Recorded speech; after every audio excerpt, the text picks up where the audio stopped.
Hey, this is Mike. Thank you so much for choosing this video. Today I'm in Myrtle Beach, South Carolina, visiting East Coast Honda, and I'm checking out a 2018 Honda Accord in the LX trim level. Now, the LX is the very basic trim in the 18 Accord, but I think you'll be very impressed with all the features that it comes with standard. So there's no additional options on this car, so let's go ahead and check it out. This Accord is sitting on 225 50 hand-cooked tires wrapped around 17-inch alloy wheels painted silver. It also has four-wheel disc brakes with ventilated disc rotors in the front and solid disc rotors in the back. The name of this color is Modern Steel Metallic, and it is a near perfect shade, in my opinion, of like a granite or a darker silver, lighter gray. Just a really good color. All around color.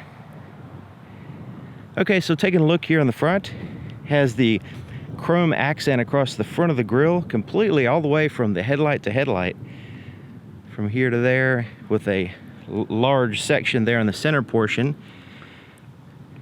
And then it has the gloss black grille with the Honda sensing kind of hidden in here.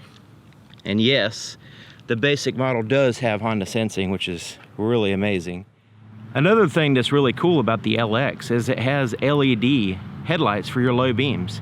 So it has 6 little reflectors there for your low beams, and your high beams are powered by halogen bulbs and a reflector housing. It also has an LED daytime running light and turn signal. This is what the key looks like. It's a proximity key system with your lock and unlock buttons, ability to open up the trunk, and a panic button. And it has a physical key on the inside. So even with the base model, you do have a proximity key system. Let's go ahead and just push this panic button and see what happens. So it beeps the horn, flashes the lights. Okay, so looking at the profile of the vehicle, everything is body colored. The handles are the same color as the car, the shark fin antenna, everything here on the profile, looking at it, except for the little mud flaps under here and here, and of course around the windows here on the sides. Now it does have a subtle use of chrome there at the top of the windows there, but other than that, it's almost all body colored, and then the gloss black around the pillars. One of the differences with the LX, the proximity key does not unlock the doors. So you will need to push the button on the key to unlock the doors to access the vehicle. Okay, so let's start here on the passenger side. Let's take a look here on the inside of the door. So you have soft to the touch up in here and around your arm in this area. You also have, which I really like, this use of a kind of like a frosted chrome right in here for the handle, but you notice it extends all the way back, just giving a really sleek look and making the handle blend in as if it's part of the design. Really good idea. So yeah, soft to the touch up in here around your arm, and then you have your hard plastics down in this area. The handle can serve also as a little holder for little storage pocket, because it is completely sealed up, and then you have your bottle holder and little storage pocket there at the bottom.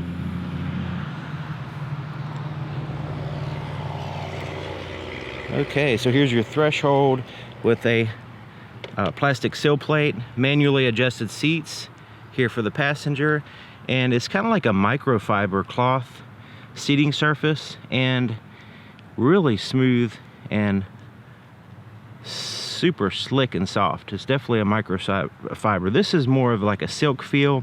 This is more of a plush feel, but they're both very smooth and soft. Really like the light interior as well. Okay, so there's your legroom. You can see not much tapering at all. Nice wide open space. Nothing to really get in the way. Soft to the touch dashboard, and then check out this this trim right here. So this is a little bit different looking than here. It's kind of like a gray accent here right above the chrome, and then you have kind of like a brushed ebony wood type accent there. So I thought that was pretty interesting. Okay, so glove compartment, take a look at that. So it's a smooth plastic and pretty good size overall.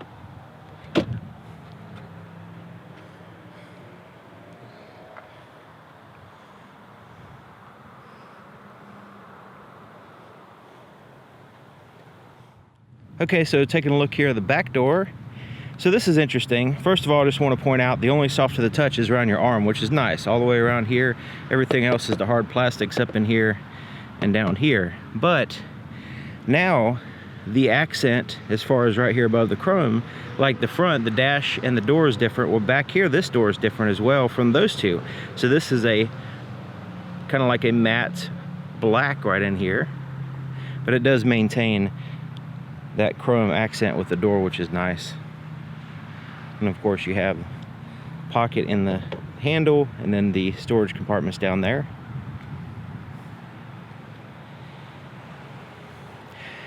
Okay, so the back seat is basically a bench seat across the back that you can squeeze in 3 people, I suppose. And it has the latch system for car seats, armrests with cup holders that you can move out of the way to accomplish that 3rd passenger. A little bit of a hump there on the center that the center passenger will have to navigate around. Little storage pocket there as well. You also have a little storage pocket on the back of the front seat here on the passenger side, but not the driver. And the legroom is really good, even with the seat all the way back. It was very impressive as far as the legroom, and also the distance that the floor goes down. So that way it gives you the feel like you're in a chair, so your knees are not sticking up in the air. You know, your knees are popping up if the floorboard is too high up. So this is all well designed from what I can tell. Now this seat will fold down, but it only folds down in one solid piece. So there's no 60-40 split. It's just one solid piece, which adds to your cargo space when you need it. Okay, so looking at the back of the vehicle, shark fin antenna just here at the very top, right there. And then you have your 3rd brake light right in here in the glass. And the rear tail lights are a combination of LED and standard bulbs. There's a backup camera here on the left side. There's also hidden exhausts. So exhaust pipes are hidden. There's actually 2 of them. So somewhere down the line there's a split, and then it splits off into 2, and they're kind of hidden below the bumper there.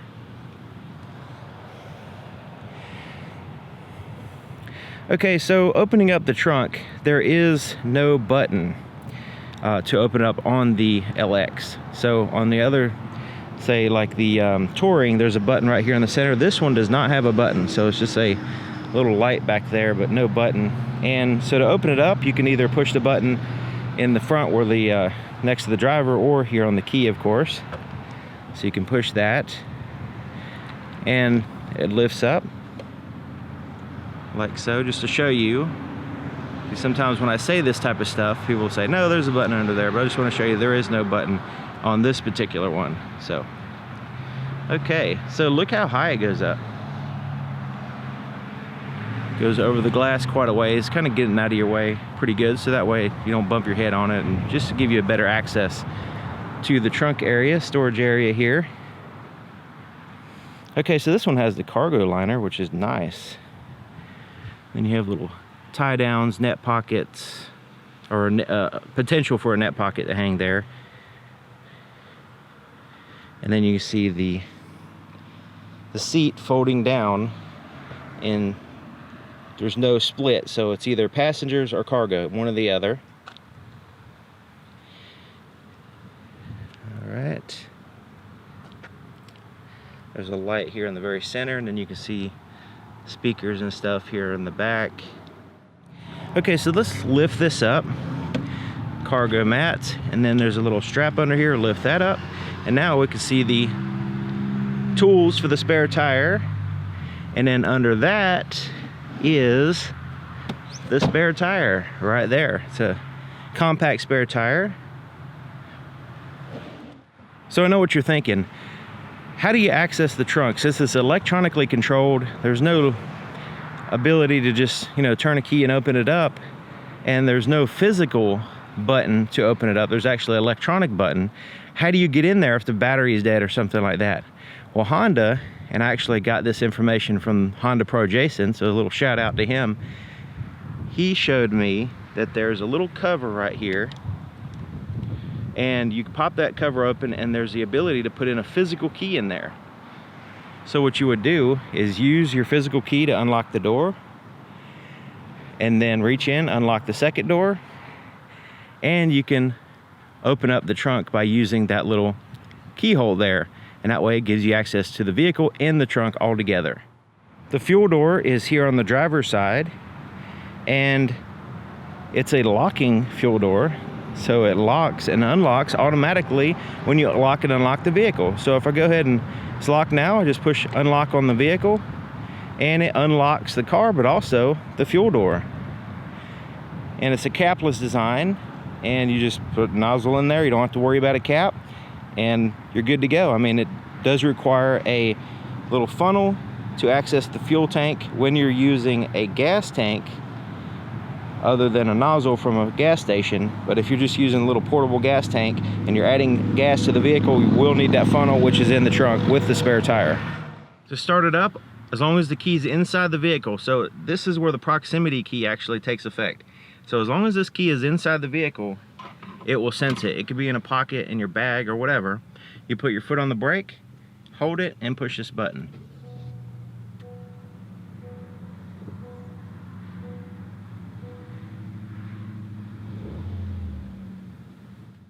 Okay, so here's the floorboard in front of the driver's seat. Now you notice the floor mat hooks in place in two places, keeping it straight and keeping it from sliding on you.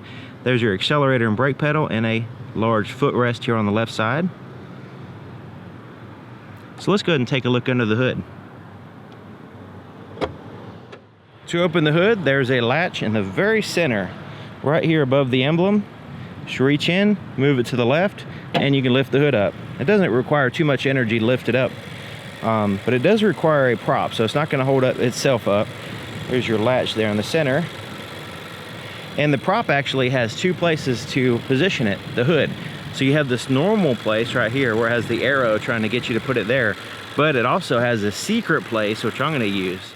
And when you use the super secret prop position, it lifts the hood way higher than a normally would. So this gives you excellent access and visibility to the engine compartment. So when I'm filming, this really helps out a lot.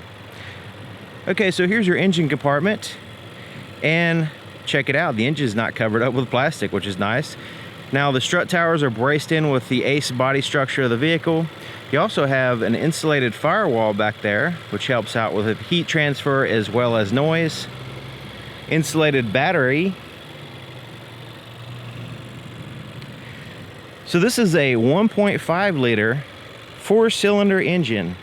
So it's an inline 4 going this way. You have your intake here in the back, exhausts out the front. You also have your turbo there. That's why you have your lines there for your fresh air coming into the engine. That's a good way of saying it. On this side versus the intake side. So some people get that confused. So you can actually see your little coil packs here on the top of the spark plugs. And checking it out. So it's a 1.5 liter VTEC direct injection, VTEC turbocharged direct injection VTEC engine, which is nice. So you have the small displacement, but you also have all the technology to offset that, to give you the 192 horsepower that this engine pumps out. It also is paired to a CVT, continuously variable transmission, which gives you the speed ratio that keeps the engine in its correct power band, I guess you could say. But also I want to mention that as far as the airflow and the noise, it's kind of damp. The noise is dampened by the seal around the outside. So you have a seal all the way across the back. You have seals on the side here around the hood, and then across the front of the hood is actually on the hood. and you have the insulation right here. So as you close the hood, it seals up the engine compartment fairly well, is to keep the air flowing correctly, and also the noise from too much noise from escaping the engine compartment. The inside of the driver's side door is just like the passenger side, except for it has a few more buttons. So you have your window controls. You also have the front windows are one touch up and down, so they're automatic, which is nice. Door lock controls, your power side mirrors are adjusted there. You just pick a side and adjust it with that little pad. And then you have the ability to open up the trunk by pressing and holding that button.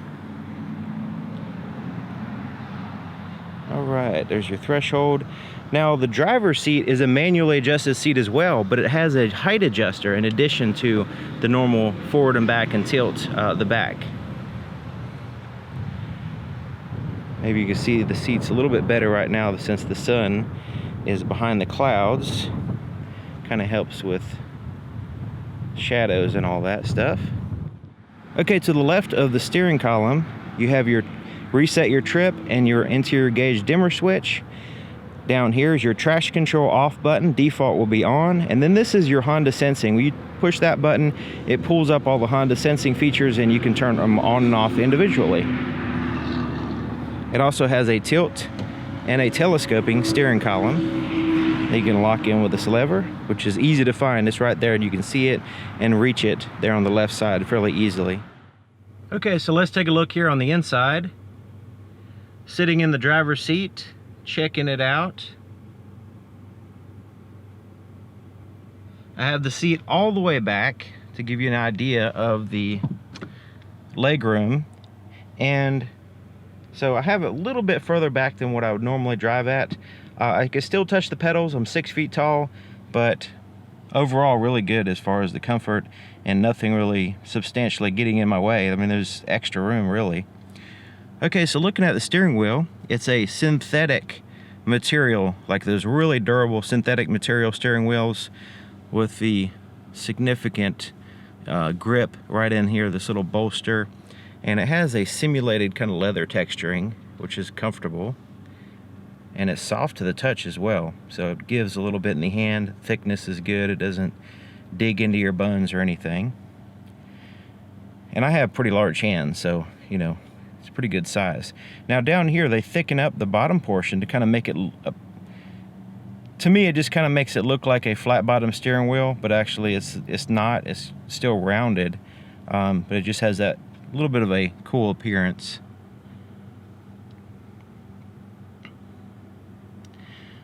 Okay, so your cruise control is here on the right side of the steering wheel. Now, this is not an ordinary cruise control. This has the adaptive cruise control, also the lane keep assist system. So as you're driving, you set your cruise control. Once you push the main button, it not only turns on the cruise control, adaptive cruise control, as well as the lane keep assist system. So these buttons right here, so you can have set your distance between you and the vehicle in front of you with the adaptive cruise control by pushing this button here, and it's going to give you a little visual representation there in the center portion of the screen of the gauges there, so you can adjust that. You can also turn on or off your lane keep assist. So this is separate from your cruise control. It will turn on and off depending on, you know, whether you have your cruise control on or not. But this particular feature keeps you in your lane by actually turning the steering wheel and keeping you between the lines. Now it does have a little camera that's right up in here, so if it doesn't see lines, then it's not actually going to be able to keep you between the lines. So that's something to consider. So let's go back to this button over here I mentioned. When I push that button, it pulls up your road departure mitigation, and use these buttons right here to scroll down. So you have your road departure mitigation, which this is different from lane keeping assist. This is where you're actually going to exit the road. So it's going to, from what I understand, I haven't tried it, but from what I understand, it's going to vibrate the steering wheel and give you alerts as far as keeping you from, you know, accidentally falling asleep and running off the road. And then the collision mitigation braking. So this is where you're about to have a collision, and it will apply the brakes for you if it deems a impact kind of imminent, you know. So this is not something I can demonstrate. You know, I wouldn't recommend demonstrating it, but unless you're some kind of professional or whatever. But this right here are some of the features you can turn on or off when you push that button. It gives you that option. So that's kind of in addition to the adaptive cruise control and lane keep assist system. Okay, so right in here is your Bluetooth controls. So you can answer calls, hang up. You can also have your voice recognition in here. You have your volume for your radio. You can change your audio source for your radio. And the rest of the buttons correspond, well, these right here correspond to the radio, changing through your audio tracks or radio stations, that kind of thing. This button and this scroll wheel, and you push the scroll wheel in as a selection, correspond with that screen right there that we're looking at. And I'm going to get into that in a little bit more detail in just a second. Windshield wiper controls are here on the right side. Turn signal is here, but this is also where your headlight controls are. So you have off, parking light, automatic, and then you can turn your headlights on. All right. Okay, so looking at the gauges, check it out. Really simple, black background, white lettering popping through, and just very clear and easy to focus on, and good size numbers as well. So on the far left, you see your engine coolant temperature, and then your tachometer or RPM gauge, information there in the center portion, and then your speedometer on the right, and your fuel gauge on the far right. Now, I don't know if you'll notice this right here, this gauge is a physical gauge. So there's actually a needle there, there's actually a gauge there. This is a digital representation of a gauge. So this right here, this portion from starting right here over, this is a digital portion that can give you additional information. That's the whole benefit of a digital screen, is that you can just change whatever's on the screen. So what we're going to do, we're going to push this button right here, this home button, and we're going to use this scroll wheel and push it in for selections. So I'm going to push that first. I'm going to show you what it looks like.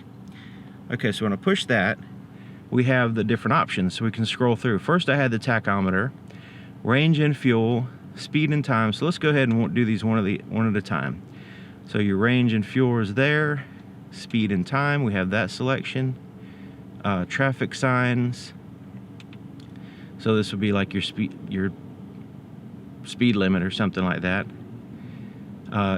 Driving support, so this would be your lane keep assist and that kind of thing. Will kind of give you a visual representation. Driver attention, so this is interesting. It keeps an eye on your behavior as you're driving, and if it through a certain amount of time, it will give you an idea, like, hey, it'll kind of give you a reminder, hey, maybe it's time to stop and take a break, that kind of thing. It's pretty interesting how I come up with this kind of thing. All right, let's go down. Maintenance, this is like when it's time to change the oil, that kind of stuff.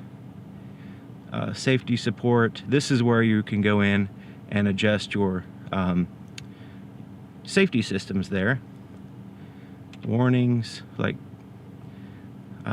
maybe you have a tail light out, or depending on, or trying to change the oil or something like that, some kind of warning. And then it goes back to your tachometer. Now your tachometer, you notice the tachometer is not there when we make a selection. So like when we go right here, it just shows that, and the tachometer is gone. But you can turn on the tachometer in the settings over here in this screen.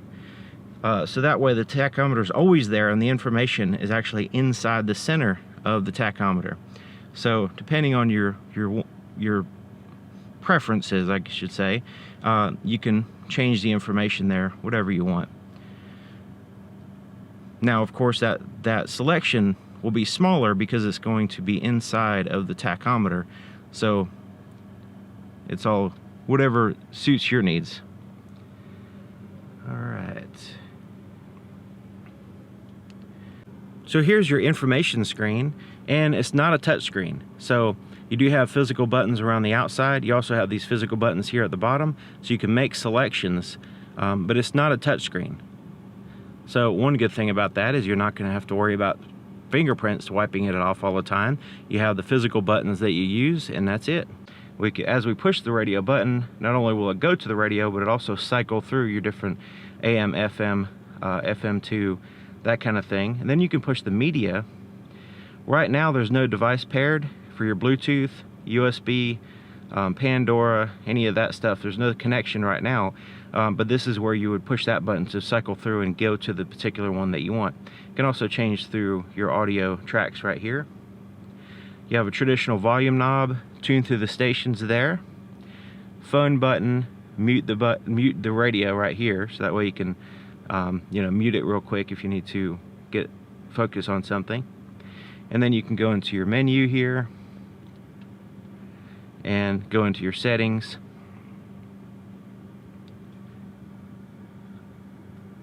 And you adjust it with this right knob. And then let's say we want to go into settings, we push it in to select, and then we can go in there and we can adjust whatever we want. You also have your presets across the bottom, so on your radio, so you can make quick selections. I like the way they have a nice big easy to read clock right there, so it's in that one spot the whole time, so your eyes can find it really quick, well, especially while you're driving. Okay, so down here's your four-way flashers and your climate control. So you have a dual zone climate control, your driver and passenger, and you can sync them, have them all the same if you want by pushing that button. And then you have your fan speed, where you want the air to blow, front and rear defrosters, recirculate the air, all that good stuff. Okay, so this opens up, and this is where you'll find your USB port and 12-volt power supply. And also a storage pocket. So this goes in quite a ways, I mean, way in there, and has a rubber liner, so that way you can clean it out easier. But this is where you can actually put a really large cell phone. You can put it in there and plug it in and charge it, and it's completely out of the way. So that's pretty neat the way they have it. That goes in there quite a ways, because that's a lot of space back in there that could be utilized, so I'm glad they did that. Alright, so cup holders are here. Now you notice the center portion is completely open, so that way you can utilize this space for more than just cups, which is nice. And you have these little articulating arms to allow for access for, accommodation for different size cups, basically. Okay, so let's take a look at the shifter. Let's go ahead and put it in reverse. Check out the backup camera.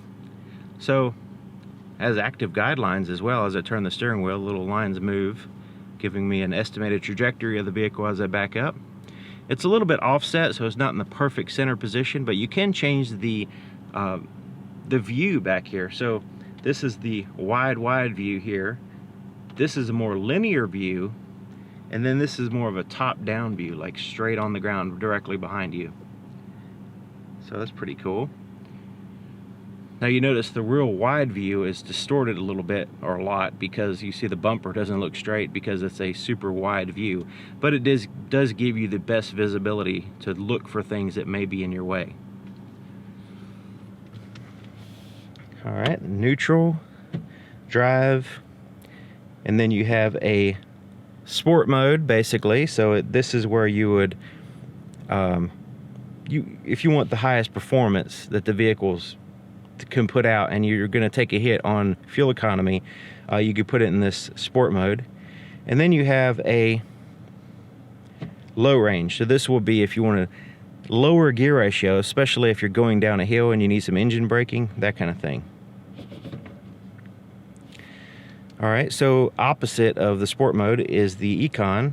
So Econ mode or Eco mode will the emphasis will be more on fuel economy and less on performance. You also have a electronic parking brake, so we'll lift this up, it engages the rear wheels, and you can actually feel it in the pedal. It's cinching down on the calipers there. It secures the vehicle from rolling. To release it, you push your foot on the brake and push this down, and it will release the parking brake. You also have a brake hold feature, so as you come to a stop at a stop sign or a stoplight or whatever, and you're sitting there for a second, if you have this feature turned on, if you're in drive, you can come to a complete stop and it'll hold the vehicle there and will not allow the vehicle to roll until you push the accelerator. Then it'll allow you to go. So that way you don't have to hold the brake the whole time while you're sitting at a stoplight extended, you know, time period. You can keep it in drive, let go of the brake, and it'll actually stay right there. It's pretty nice. Okay, so here's your armrest. And it's a soft to the touch, but not like super soft or anything. It is pretty good size, so you can share with your passenger, I think. And it lifts up. And there's this little tray right here that's removable. It's kind of rubberized too as well, so if you put change or whatever you put in here, it's not going to slide around too easily. And then here's your storage compartment, and also you'll find a 12-volt power supply in there. It has like a felt lining in the bottom that's removable, and you can clean it, put it back in. Also, as you close the lid, there's a little space right here where the handle is. So as you release it, right in this area, you can actually put wires in and out of this compartment. So you can plug in a cell phone or whatever, or a device in that 12-volt power supply, and as long as it's in that little space there, you can close it down and wires can go in and out without getting pinched by the lid, which is neat. Okay, so rear view mirror is manual day and night mode. You have tap lights for your interior lights. Now the dome light, it has an on position, an off position, and then the center position is for the doors. When you open up the doors, it'll turn on and off the dome light here in the center portion. Place to put some shades, and it's really good size as well. Now it has this foam material there in the back, and then smooth plastic there. Visor has mirrors and lights. They also extend out, which is neat. Okay, so let's look at the visibility in the back. All right. Now the seat can fold down as far as the headrest being in the way, but other than that, I think it's fine. Of course, the passengers are probably going to be the biggest issue, but you see it has little windows behind the back seat right there, kind of helping with your blind spot, and just overall really good visibility, I think. Of course, you have your backup camera and all that to help out. All right, there you have it, 2018 Honda Accord in the LX. So this is the basic trim. You have the adaptive cruise control, the lane keeping assist system, road departure, mitigation, I mean, all kinds of additional features that you would normally see. The Honda Sensing is normally something you'd see only in the high-end vehicles in the past. Now, all this is standard in the Accord. Dual zone climate control, electronic parking brake, brake hold. I mean, it's not a touchscreen, but it looks really good. The screen is a very impressive looking screen. The clarity, the resolution of it, has the backup camera with the active guidelines, with the different views. Just overall, for an entry-level vehicle in the Accord, this is fantastic, I think. Automatic headlights, LED headlights that look like the elite touring models in the past, very similar to that. So lots of cool things on this vehicle. So thank you for watching. Thank you to East Coast Honda here in Myrtle Beach, South Carolina. Check out their website, give them a shout out, say hey, tell them where you found your information on the vehicle from, and I really appreciate it. I don't work for East Coast, but I really like their dealership, and they're really easy and good to work with. So thank you for watching. See you next time.